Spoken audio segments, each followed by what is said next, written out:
O Senhor esteja convosco. Ele está no meio de nós. Proclamação do Evangelho de Jesus Cristo segundo Marcos. Glória a vós, Senhor. Naquele tempo, Jesus tomou consigo Pedro, Tiago e João e os levou sozinhos a um lugar à parte, sobre uma alta montanha, e transfigurou-se diante deles. Suas roupas ficaram brilhantes e tão brancas, como nenhuma lavadeira sobre a terra poderia alvejar. Apareceram-lhes Elias e Moisés, e estavam conversando com Jesus.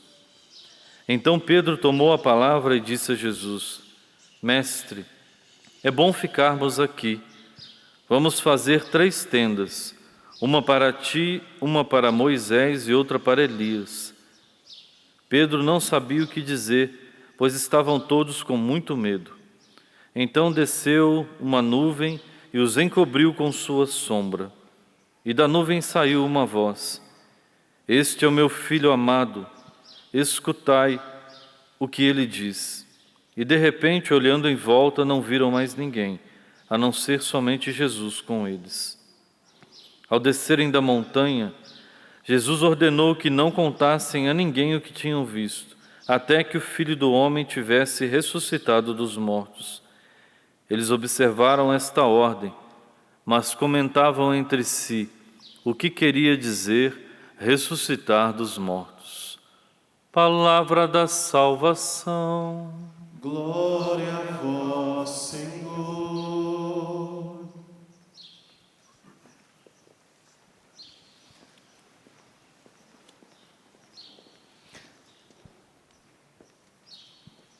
Caríssimo Diácono Valdir, povo amado, povo querido, você que está aqui no Santuário Pai das Misericórdias, você que está acompanhando de casa, do seu trabalho, de onde você estiver acompanhando essa Santa Eucaristia.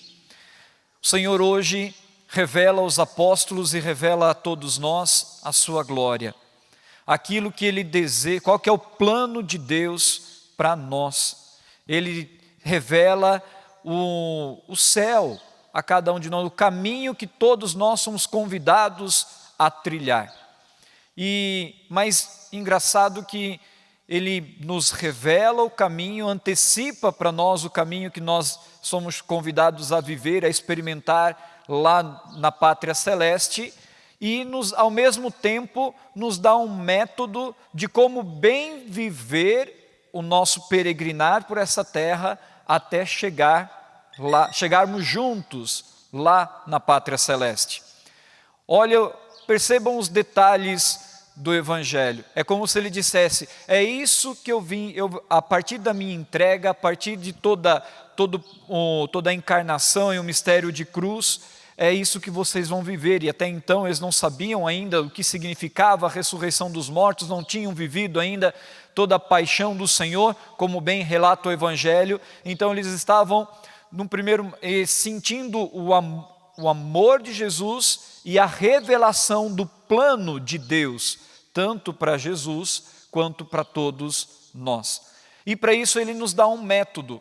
Primeiro, Jesus pega os apóstolos e leva com eles para o alto da montanha. O que significa isso? E no alto da montanha, lá eles tocam o Senhor, o Senhor revela ao seu coração, ao coração daqueles apóstolos, a sua glória, a grande glória que nos espera. E aqui passos importantes. Vivemos num mundo agitado, vivemos num mundo atribulado. Os índices de ansiedade, de estresse, de síndrome do pânico só aumentando. Nós vivemos numa correria tão grande, onde nós vamos nos atropelando uns aos outros e atropelando os sentimentos, atropelando metas, atropelando sonhos, atropelando a própria vida. E nesse método, Jesus vem dizer assim: olha, é preciso reservar um tempo para estar no alto da montanha. Estar no alto da montanha, no contexto bíblico, significa retirar-se para encontrar com Deus, encontrar-se com Deus. E aí fazer uma experiência de contemplação, uma experiência de se deixar amar e ouvir o próprio Senhor. Permitir que na ação do Espírito, e aí pelo contato com a palavra, e no silêncio da contemplação, porque o que é contemplar? Também é se colocar numa atitude de escuta da palavra, onde o Senhor tem a oportunidade de se revelar a cada um de nós. Porque nesse mundo agitado, na maioria das vezes, nós não damos mais oportunidade para o Senhor se revelar a nós. Ou a nossa oração, como diria o Padre Léo, é uma oração de lamúria, onde a gente conta todos os nossos problemas, chora, conta, mas também não para ouvir o que Ele tem para dizer. Não para ouvir aquilo que Ele quer nos ensinar, nos orientar, ou qual que é a saída da situação que nós estamos enfrentando. Ou então, nós ficamos no famoso oba-oba, né, onde ficamos na animação, mas não conseguimos nos concentrar e mergulhar para dar passos a mais de responsabilidade e decisão diante daquilo que o Senhor tem também nos convidado a viver. Ou ainda fugimos, porque sentimos o nosso coração tocado, quer nos convidar para ir para o alto da montanha, mas com medo do que o Senhor pode revelar a cada um de nós, fugimos e permanecemos sempre na planície, agitados e dando a desculpa dos muitos afazeres para não nos retirarmos com o Senhor. Nesse tempo de tanta agitação, é preciso priorizar o encontro íntimo e pessoal com o nosso Deus, para que Ele assim confirme e continue a revelar a sua glória a cada um de nós. E é tão forte isso, porque Pedro, ele sobe com Jesus, Pedro, Tiago e João, ele fica extasiado e é o primeiro a se manifestar. Mestre, é bom estar aqui. E aí, enquanto preparava a celebração, eu recordava dos momentos de batismo do Espírito Santo que nós vamos vivendo. Na nossa igreja, nos nossos grupos de oração, momentos de batismo do Espírito Santo, onde é muito gostoso sentir a ação do Espírito em cada um de nós. Ficamos extasiados, num primeiro momento até anestesiados, não sabemos bem onde nos encontramos, mas a sensação é muito boa. Para alguns o Espírito se manifesta dessa forma. E aí eu acho que tenho certeza, naquele momento Pedro se sentiu tão bem diante de Jesus, e naquele momento com certeza batizado no Espírito Santo, ele transborda e diz: Mestre, é bom ficar aqui, vamos fazer 3 tendas, uma para Moisés, uma para Elias e uma para ti, para nós. Ao ponto que ele nem pensa nele mesmo, ele pensa neles e na sua doação, na sua entrega no serviço. Extasiado. Porém, a vida nossa não é somente viver de prazeres e extasiados. E aí diz que naquele momento de êxtase, naquele momento de revelação do Espírito, de batismo do Espírito, vem uma nuvem, e nessa nuvem, por meio do Espírito, o Pai manifesta a sua vontade e diz: esse é meu Filho muito amado, escutai-o. Escutai-o. Ou seja, o Senhor se revela no alto da montanha como Filho amado, e a nossa missão como apóstolos hoje, a nossa missão como cristãos que seguem Jesus, que têm um amor especial por Jesus, a nossa missão hoje nesse mundo é escutar.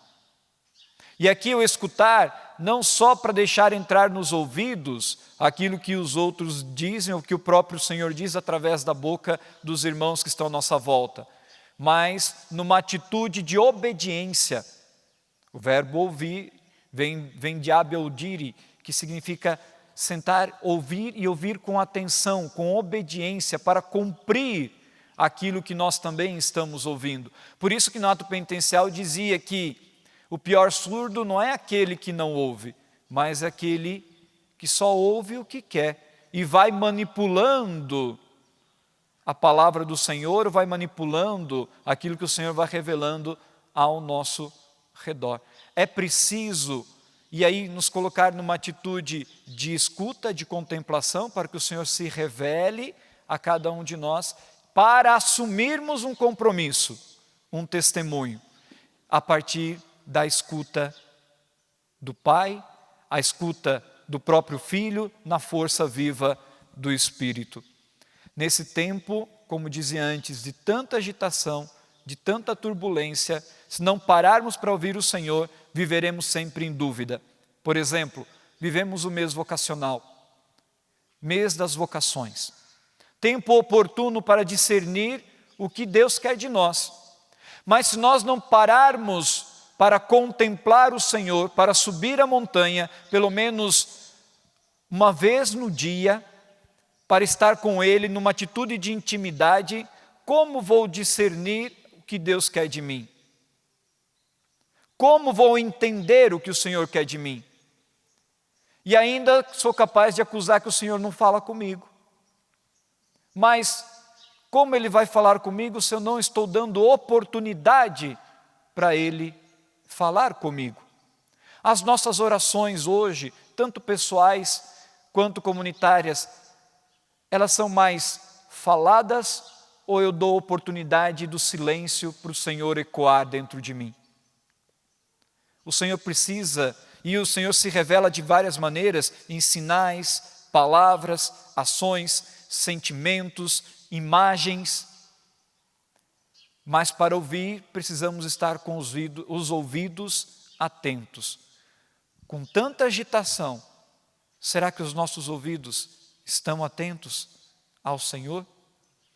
Vindo para cá, saímos de Santa Catarina ontem, 6 da manhã, chegamos em Lorena, no nosso recanto, já era quase 8 horas, e pelo caminho nós estávamos vendo ouvindo, né, umas histórias, umas historinhas, e uma delas, um humorista que estava contando, ele contava assim, olha, dizia assim, caixão não tem gaveta.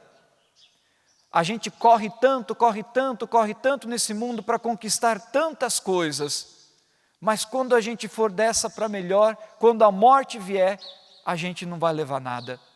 A gente vai levar aquilo que a gente cultivou no coração.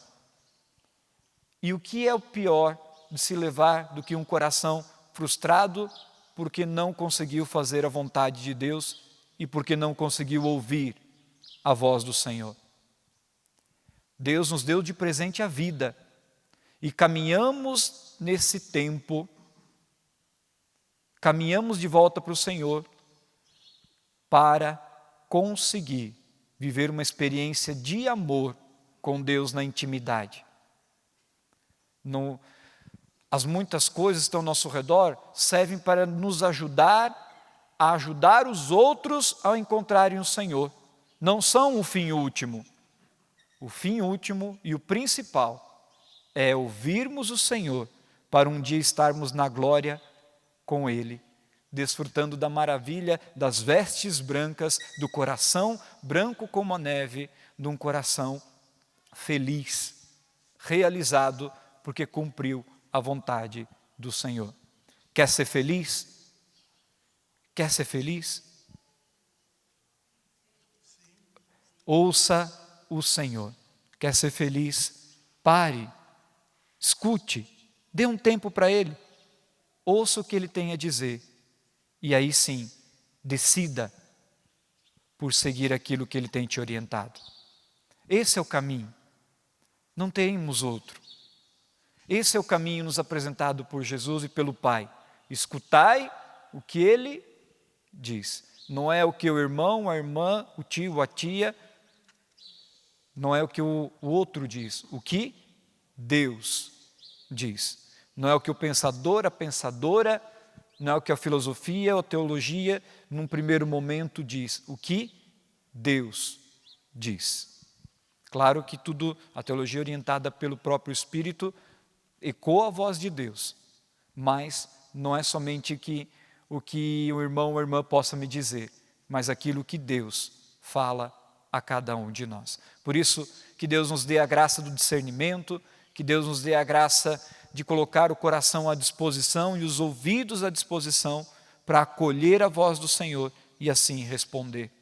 Quem sabe você não viveu e não vive uma vocação com com mais fervor, porque você ainda não parou para ouvir o Senhor, vive agitado, agitado, agitado, e na desculpa das muitas agitações, não conseguiu responder, ou não quis responder para poder